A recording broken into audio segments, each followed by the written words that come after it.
Arguably the most pivotal event in modern history, World War II saw mankind forced to evolve and accelerate for the sake of their own survival. The dramatic battle between Hitler and the Allies played out across every continent. This exciting series looks back across some of the most defining moments of World War II and brought to a whole new life now in color.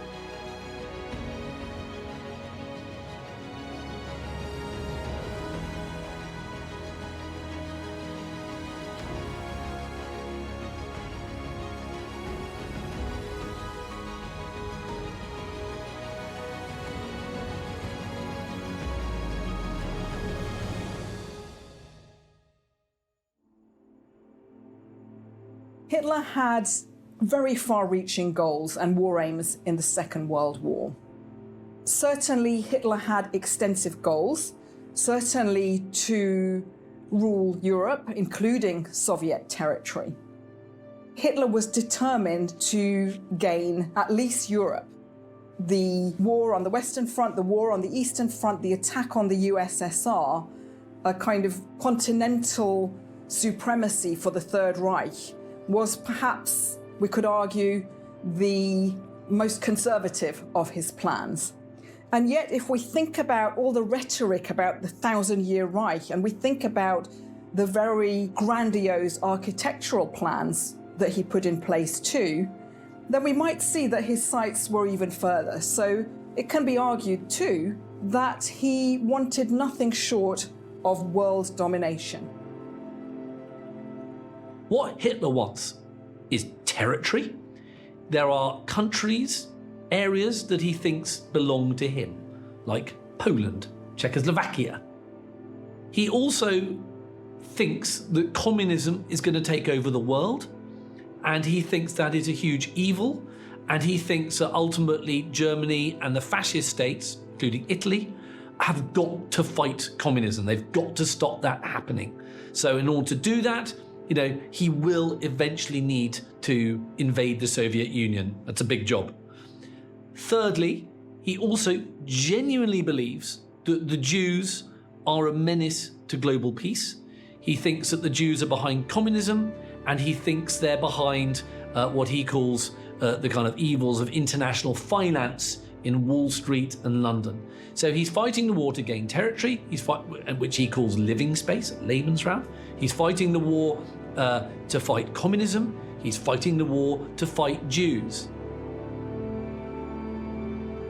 He also thinks, finally, that his form of National Socialism, Nazism, he thinks that that is the best form of government for the world. He genuinely wants the world to be a Nazi planet.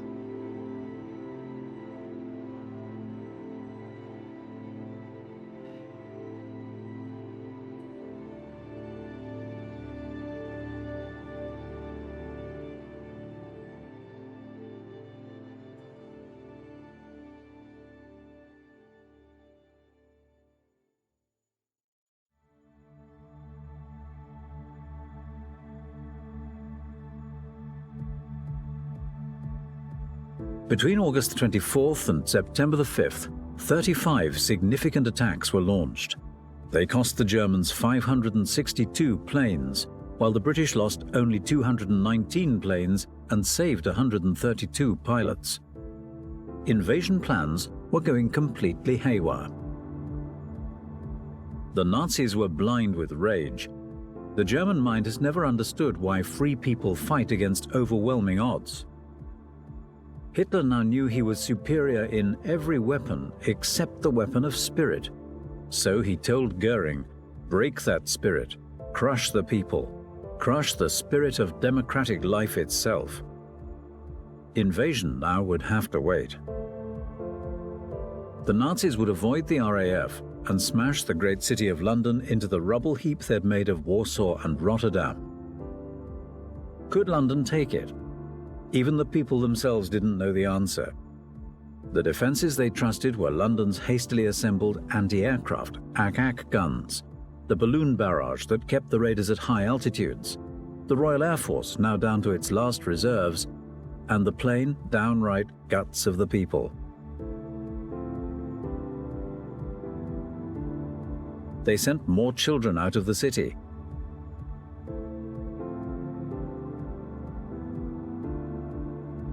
Tightened air raid precautions, stationed more aeroplane spotters, rehearsed firefighters, and moved into bomb shelters.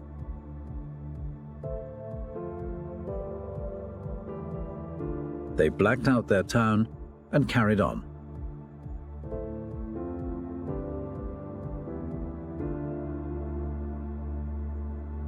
The first blow aimed to crush the British spirit came on September the 7th.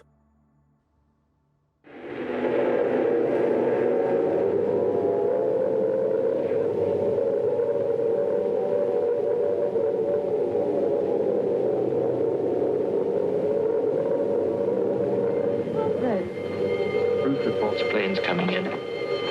Control room speaking. Customers and staff will now take cover in the basement.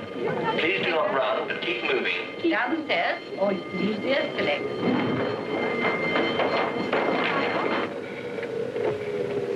Third floor, clear.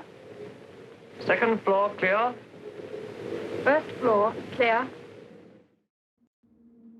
That day, when 375 German planes came rolling up the Thames River, the Battle of Britain became the Battle of London. The Germans broke through the charge of Hurricanes and Spitfires that went out to meet them.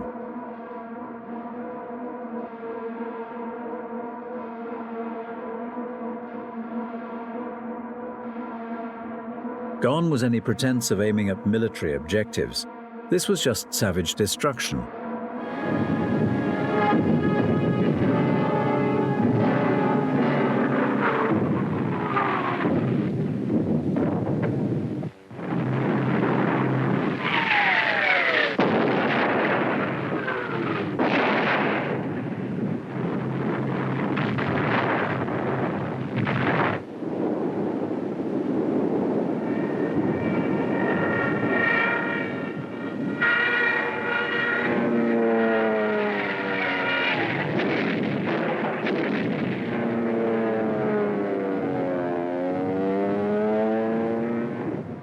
Bombs fell alike on the homes of the East End poor and the Mayfair rich, shops, hospitals, and churches.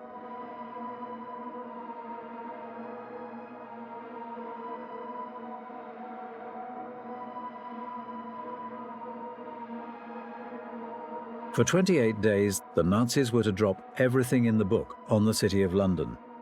Tons upon tons of high explosives, delayed action bombs that exploded days later, torpedoes that sheared away whole buildings, and the battle of the man in the street went on underneath the war in the air.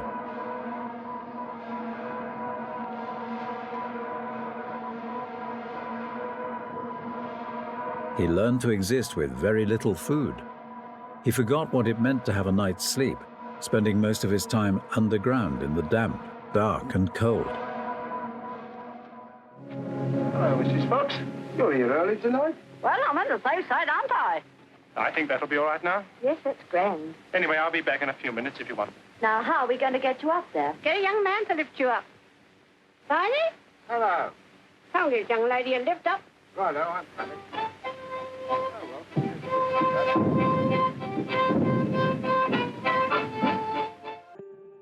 The air raid wardens stayed at their posts, and doctors and nurses worked steadily as the bombs crashed around them.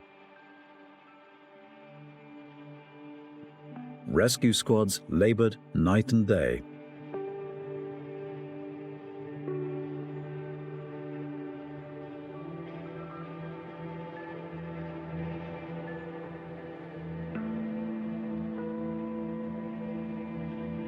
Firemen said nuts to the bombs and battled to put out fires. This was life in the Blitz. Britain refused to topple up against all the rules of Nazi warfare.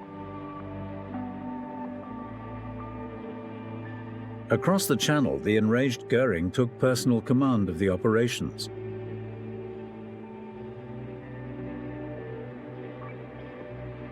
And on September the 15th, he sent the Luftwaffe into one of its most significant attacks.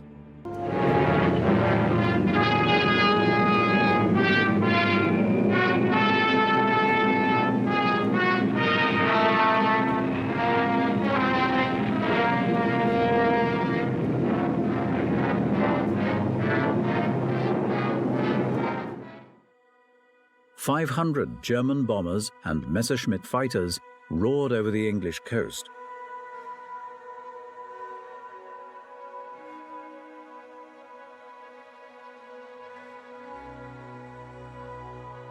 The British met the challenge by throwing in everything they had.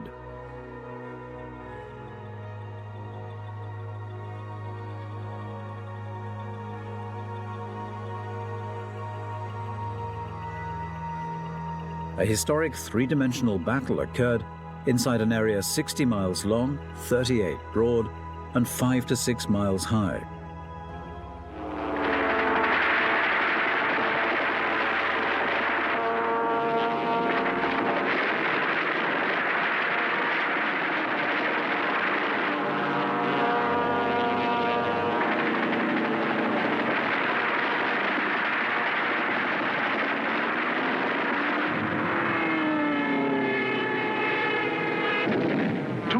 Individual dogfights took place within the first 30 minutes of the raid.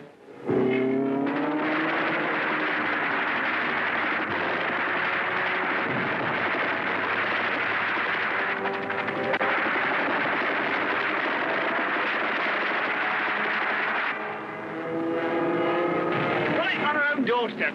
Oh, what a splash.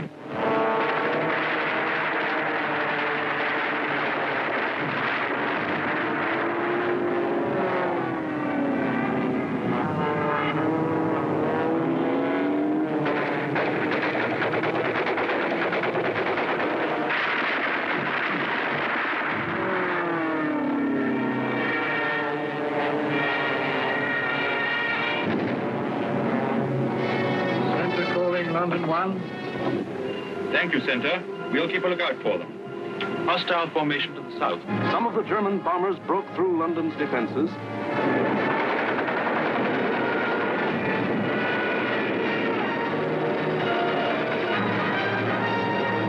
And reached the center of the city.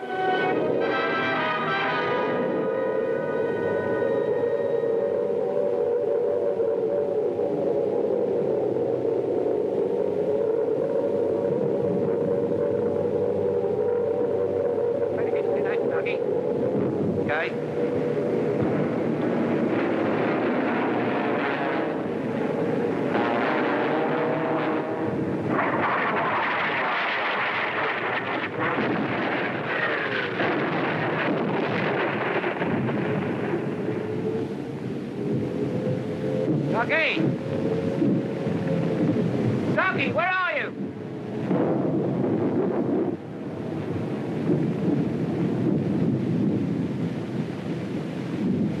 Blimey, I thought they'd got you. Who, me? Nah, I had me fingers crossed.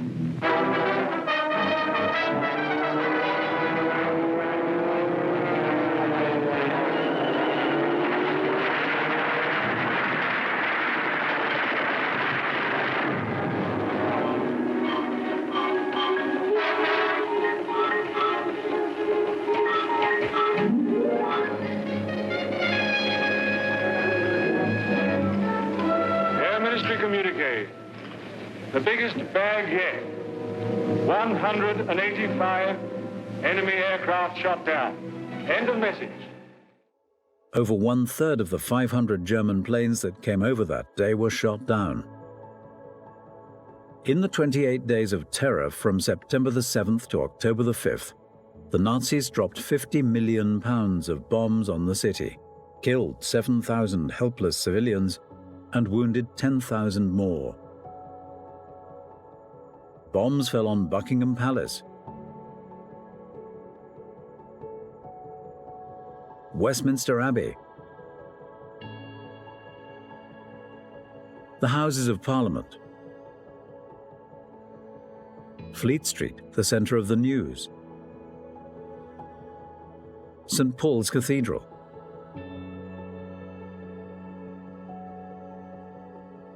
bombs blasting the historical past out of the lives of Englishmen.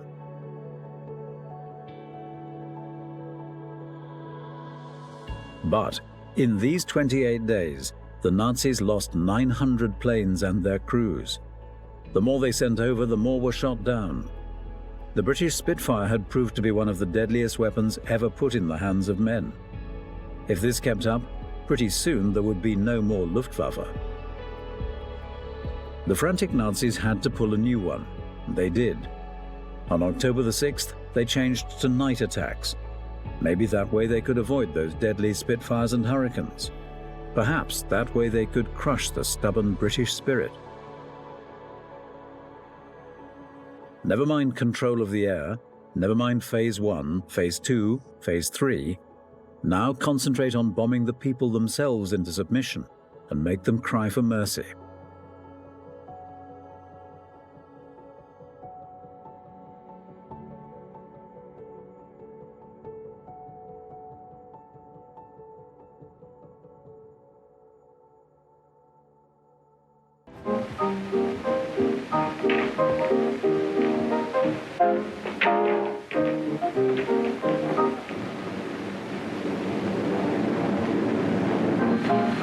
Hostile raids, then.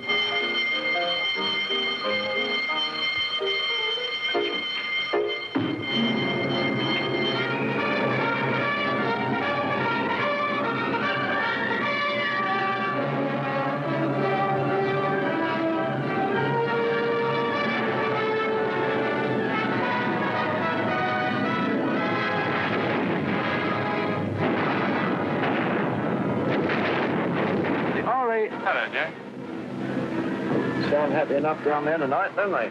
Yes, they're all right.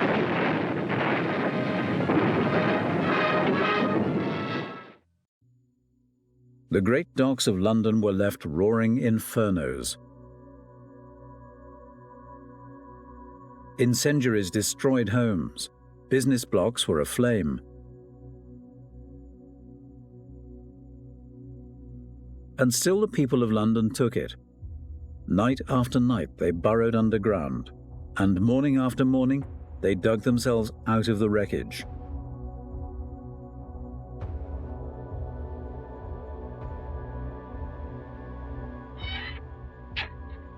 Good morning, Mr. Bulge. Good morning, Miss Ryan. See you tonight. Right here. Come on, Betty.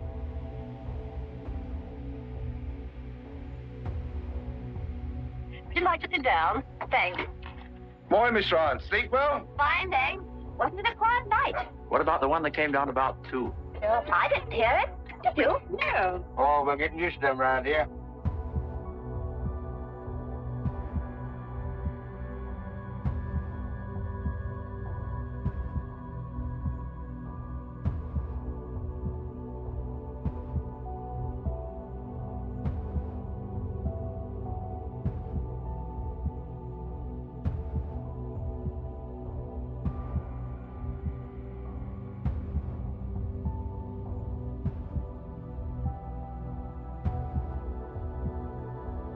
Do you think you'd better go away from this for a bit?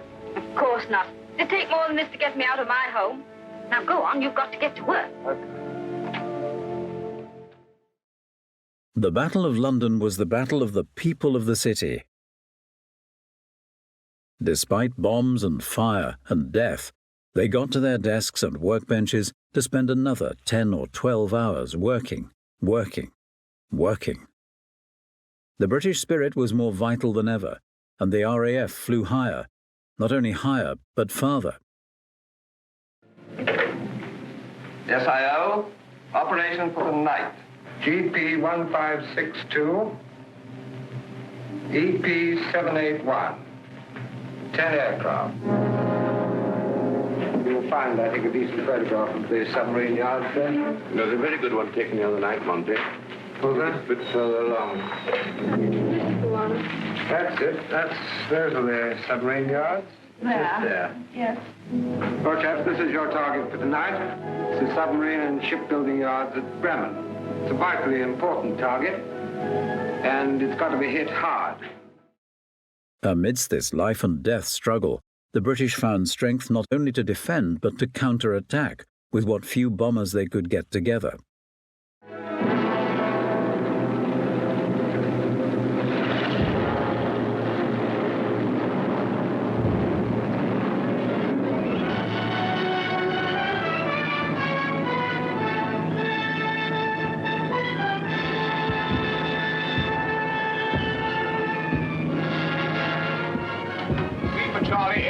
sir.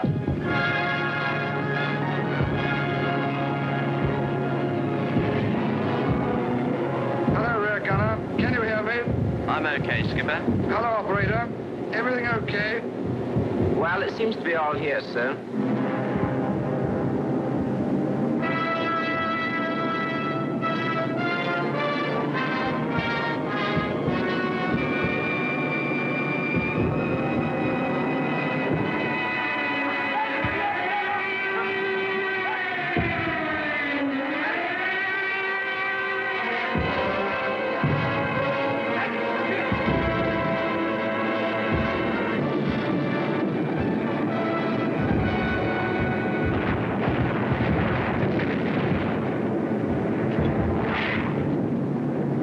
Stand by. I'm going in a glide.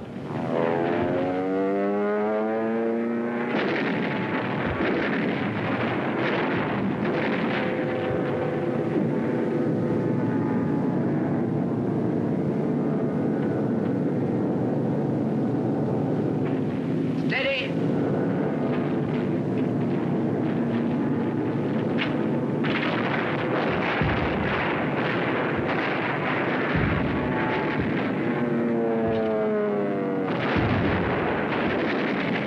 I got the bullseye with the last one. Here was the RAF giving it back. Hitler cried, "Night gangsters! For this crime, I will exact 1,000-fold revenge." All the available German night bombers were put into the air.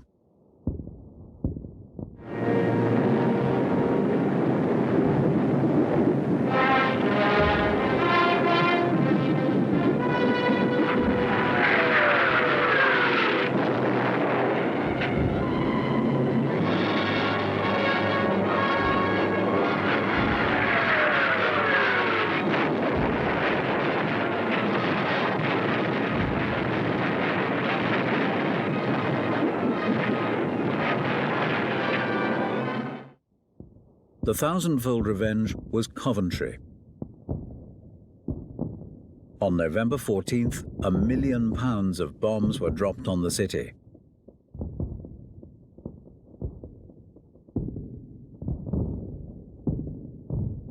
Coventry was smashed to stratus, Warsaw and Rotterdam. I'll do an alternative.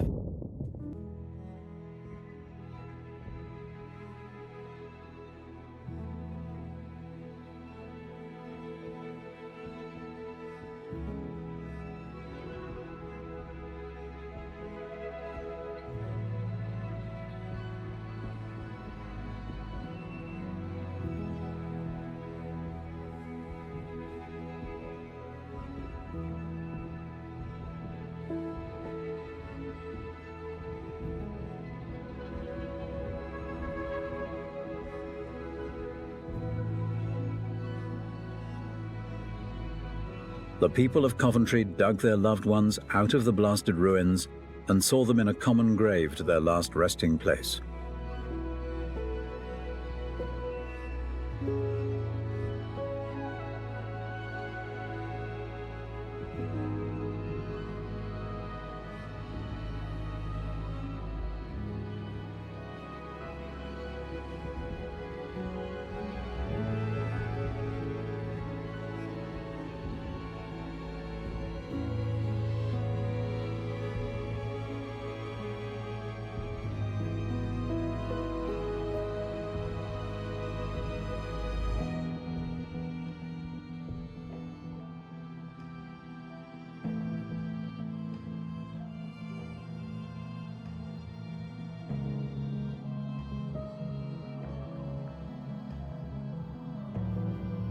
They returned to their lives and their machines, for they knew the machine bench was as deadly a weapon as the rifle, and in their hearts was a grim determination that this enemy must be destroyed, that the day was coming when they would strike back,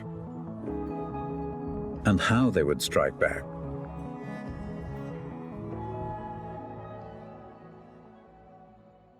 Christmas 1940.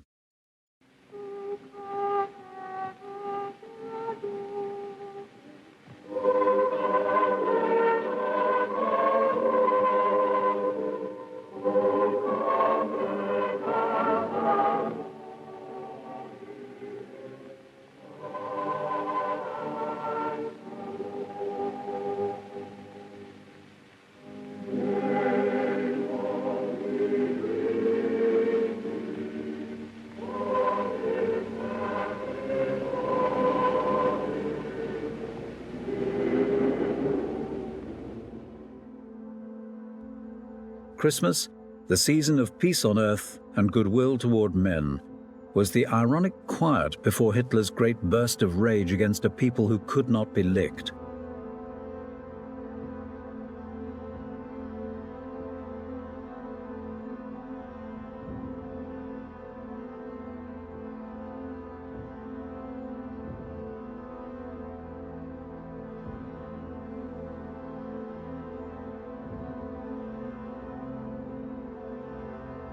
He couldn't bomb them into submission, so he would burn them to ashes.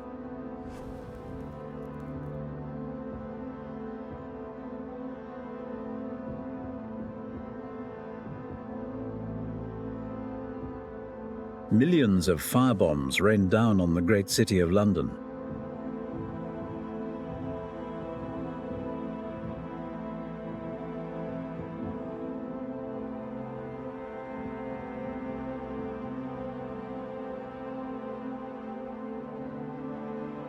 In a matter of minutes, more than 1,500 different sections of the town burst into roaring flames. Flames swiftly merged into the most significant fire in recorded history.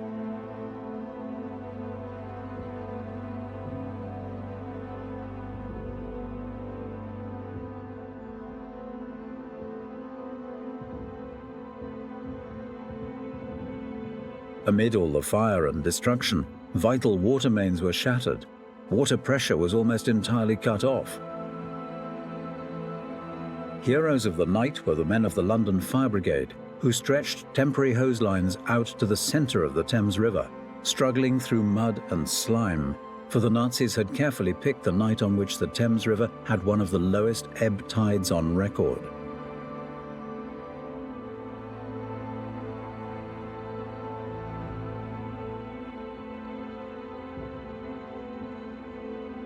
And while London burned above them, the city's people held on, chin up and thumbs up.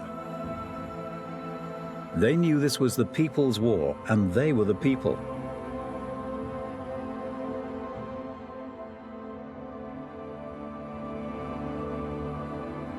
And the people that couldn't be panicked, couldn't be beaten.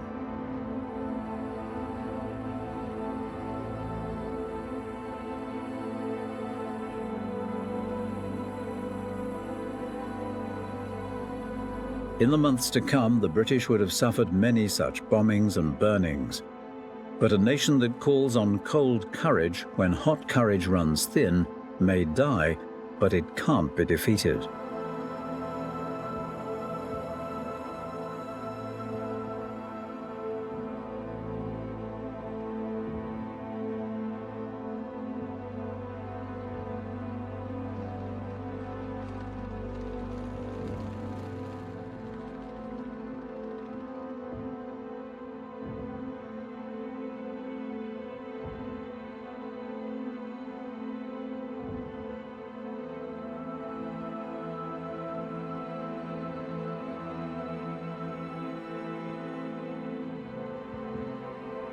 The Battle of Britain was won, but not by Hitler.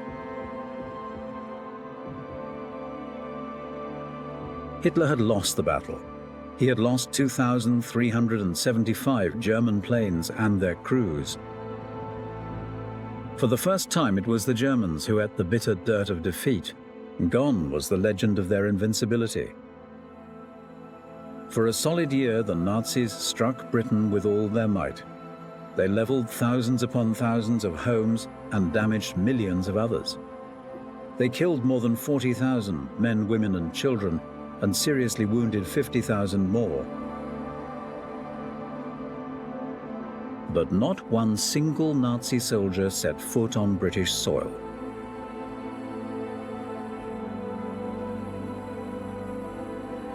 But Hitler couldn't stop. Why did the Nazis lose the Battle of Britain? First, because regimented people met equally determined free people. The free people made them quit cold. We've been bombed, dive bombed, high-level bombed, machine gunned, been through 2 invasion scares. The last lot we had the house down about our ears. But we're still sticking it, and we're going to stick it. Second, because this was a new kind of war. The RAF were the men who could fight it. These men belonged to what Hitler called those weak, soft democracies. The British did more than save their country. They won a year of precious time for the world. It was not only for the people of Britain, but for the people of the world that Winston Churchill spoke when he said, "Never in the field of human conflict was so much owed by so many to so few."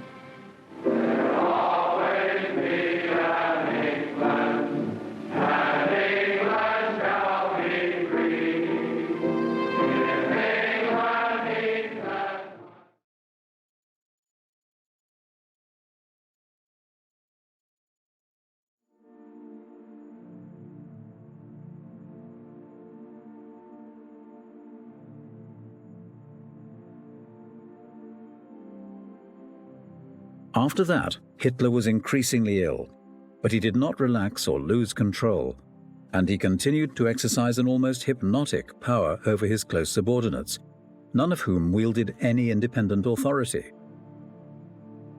This is a war brought about by Hitler, and this is a war that Hitler has fought for too long, and he's fighting it to the death, and he's fighting it to the death of the people who he supposedly loves, and he no longer loves them by the end of the war. And he says that basically the German people don't deserve him, the German people don't deserve Germany, and everybody should fight to the death because basically, they don't deserve to be alive because they failed him. Classic narcissistic thinking. The world is for him, and he's not there for the world.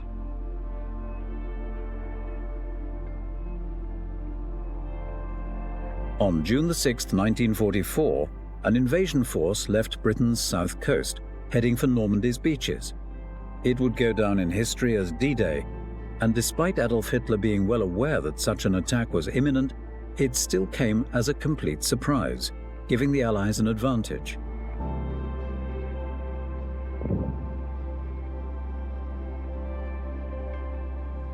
The Germans had been convinced that the invasion would come from Dover and target Calais, and the Allies did all they could to encourage their enemy to believe this. For every reconnaissance flight over Normandy, 2 flew over Calais.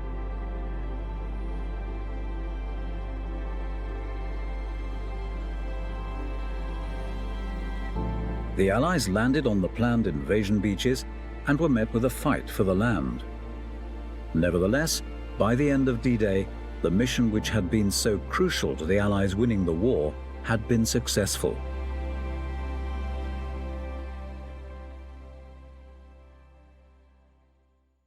Incredibly, the events on D-Day could equally have gone Hitler's way, and it would take the entire summer for the Battle of Normandy to be won.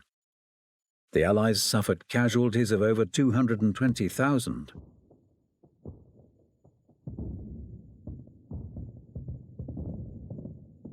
In July 1944, some resistance developed among Hitler's supporters after they realized he was full of empty promises.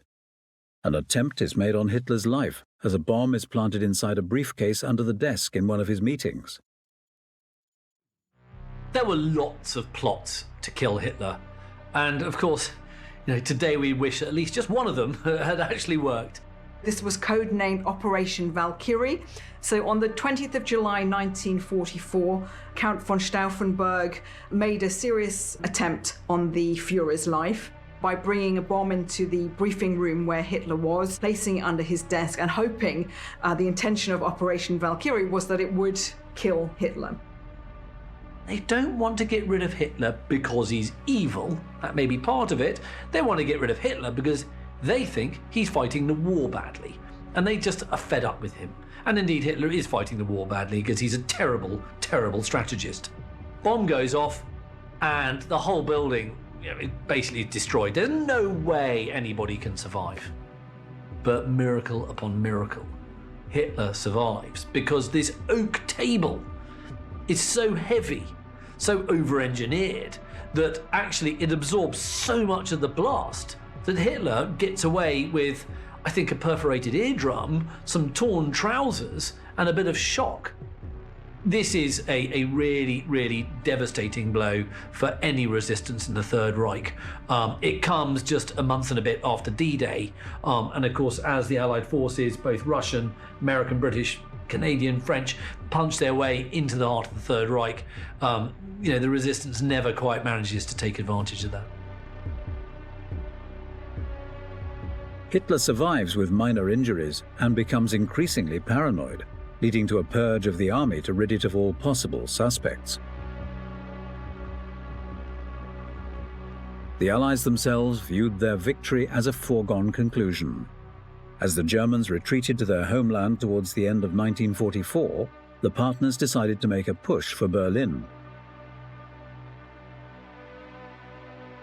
However, the Nazi war machine was still capable of inflicting immense damage. In a desperate bid to fight back, Hitler attempted a daring mission to split the Allies by attacking through the Ardennes, just as he had done on the way to Dunkirk.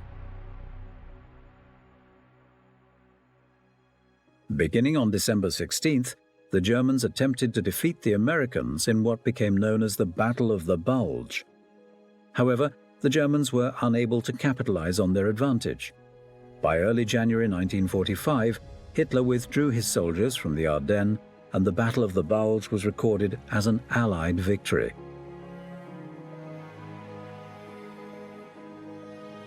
Hitler's last gamble had failed. The push for Berlin now became the main focus for the Allies. The first half of 1945 is probably the darkest 6 months in Germany's history, because it's being invaded by the Russians, the Red Army from the east, and you've got the other allies coming through from the west.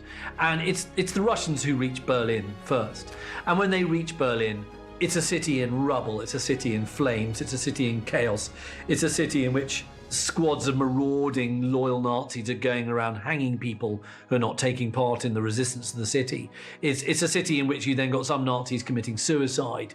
It is the most benighted, appalling place you can imagine. And you've got the Soviet army literally raping and pillaging this city. Once the Red Army came into German territory in 1945, then Hitler's position as this infallible ruler and leader really not only became to be called into question, but really came to its end, because the Soviet troops were very vengeful. They were retaliating for all the terrible brutalities and atrocities that the Nazis and the German army had put into place in Soviet territory. What it meant was that they were coming closer and closer on their journey westwards to Berlin, and eventually Hitler and a very small inner circle around him had to retreat to his bunker, his underground bunker. The Allied leaders met to decide a fate for post-war Germany, whilst the battle for Berlin was beginning. The Russians moved steadily from the east, whilst the Western Allies crossed the Rhineland, and by April, the Soviet troops, 3 million strong, dealt brutal blows to the last traces of the German resistance. Hitler becomes increasingly paranoid, developing a tremor and a reliance on prescription medication to cope. Once the Red Army came into German territory in 1945, then Hitler's position as this infallible ruler and leader really not only became to be called into question, but really came to its end, because the Soviet troops were very vengeful. They were retaliating for all the terrible brutalities and atrocities that the Nazis and the German army had put into place in Soviet territory. What it meant was that they were coming closer and closer on their journey westwards to Berlin, and eventually Hitler and a very small inner circle around him had to retreat to his bunker, his underground bunker. The war is closing in on Berlin, reducing Hitler and a circle of his closest, most trusted Nazis into a bunker under the ruins of his chancellery. Hitler's image of an all-powerful dictator slowly decreases as his tremor worsens. However, the Führer is still feared by his inner circle, none of whom want to give him an honest opinion for fear of being accused of treason. Hitler's last days in the Führer bunker under the Reich Chancellery in the centre of Berlin, are kind of terrible end of a Shakespearean tragedy, as the thunder of Russian artillery all around them, and they're deep inside this sort of concrete underground fortress. Everybody's sort of kind of going mad, and especially Hitler. During the last days of his life, Hitler is seen as a demented dictator, battling to rule what had become a phantom Reich with an army that was no longer listening to his requests. He believed Germany had failed him and no longer deserved his power or ruling. He wanted the whole country to be torn down with him.